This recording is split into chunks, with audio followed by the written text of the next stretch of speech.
Hello everyone. In the last session, we have discussed about the relation between focal length and radius of curvature.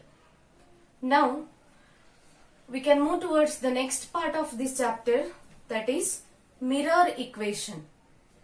Here, before going to study about mirror equation, first we have to know the four rules which are related to mirror equations. So now we can move towards the first rule. Here I am going to consider concave mirror whose reflecting surface is inward. This is pole, center of curvature. F indicates principal focus. The first rule is when a ray of light is traveling parallel to the principal axis, then after reflection, the reflected ray should pass through principal focus. That means whenever the ray of light is traveling parallel, then reflected ray must pass through principal focus. So now this is incident ray. So when it falls on concave mirror, reflection of light takes place. After reflection, this ray of light is passing through principal focus. Now, the same rule we can apply for convex mirror. This is convex mirror whose reflecting surface is outward or away from center of curvature. The same rule we can apply for convex mirror. You can observe the ray diagram. When a ray of light is traveling parallel to the principal axis, then reflected ray must pass through principal focus. But here what happens? When we applied same rule for convex mirror, reflection of light takes place. But here you should remember there is diverging of light takes place, not converging. Here this is incident ray. When it falls on mirror, reflection of light takes place. But now you can observe when the person is observing this reflected ray, it appears to coming from the point principal focus. Is it clear? When we are observing this reflected ray, how it appears? For us, it appears to coming from principal focus. Now this is virtual. So here for concave mirror, we can get real focus. For convex mirror, we can get virtual focus. In concave mirror, converging of light takes place, but in convex mirror, diverging of light takes place. So this is the first rule. Either you can take concave or convex. The first rule is whenever the ray of light is traveling parallel to the principal axis, then the reflected ray should pass through principal focus. That may be real or virtual. This is the first rule. Then the second rule is whenever the ray of light is passing through principal focus, then reflected ray is traveling parallel to principal axis. It means the second rule is exactly opposite to first rule. In the first rule, incident ray is parallel, reflected ray is passing through focus. But in the second rule, incident ray is passing through principal focus, then reflected ray is traveling parallel to principal axis. You can observe in the concave mirror, this incident ray is passing through principal focus and reflected ray is traveling parallel to principal axis. The same second rule we can apply for convex mirror. So here this is incident ray.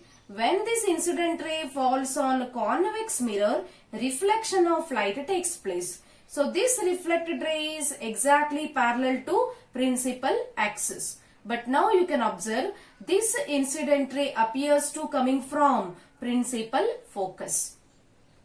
Now the second rule is whenever the ray of light is passing through principal focus, then reflected ray is parallel to principal axis. So this is the second rule. Now we can go to third and fourth rule.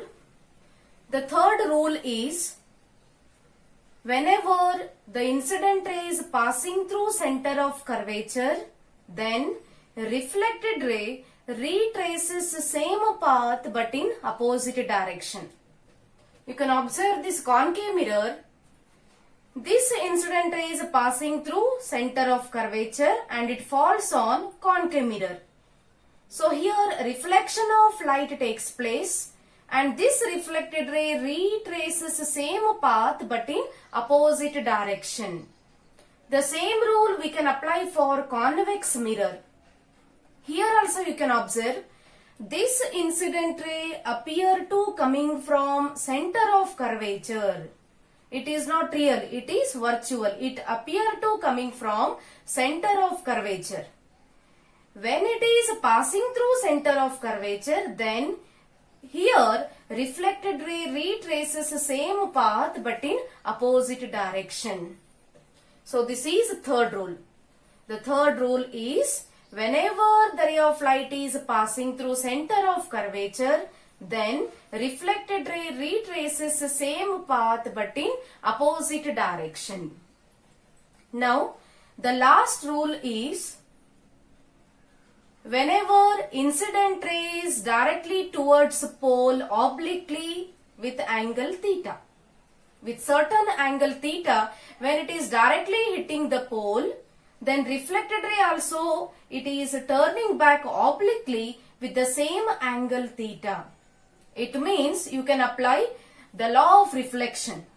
Second law of reflection states that angle of incidence is equal to angle of reflection. Here we can consider this principal axis as normal. Incident ray and this is normal. Angle between incident ray and normal is angle of incidence. And similarly, angle between reflected ray and normal is angle of reflection. Angle of incidence is equal to angle of reflection. This is the second law. So that law we can apply here. It states that whenever the ray of light is directly towards pole obliquely, then reflected ray is also oblique with respect to principal axis. Either it may be concave or convex. So here with how much angle the ray of light is going to incident, with the same angle the ray of light is turning back to the same medium. Let us revise once again all the four rules.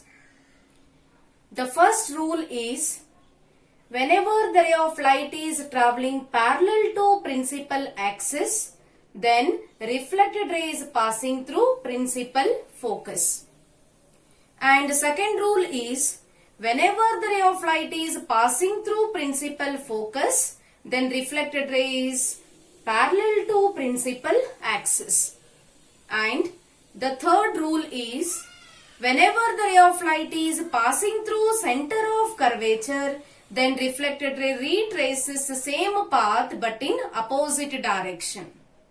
And the fourth rule is whenever the ray of light is directly towards the pole obliquely, then reflected ray is also oblique with respect to principal axis. So these are the four rules we have to remember before going to derive mirror equation. So in the next session we can derive mirror equation.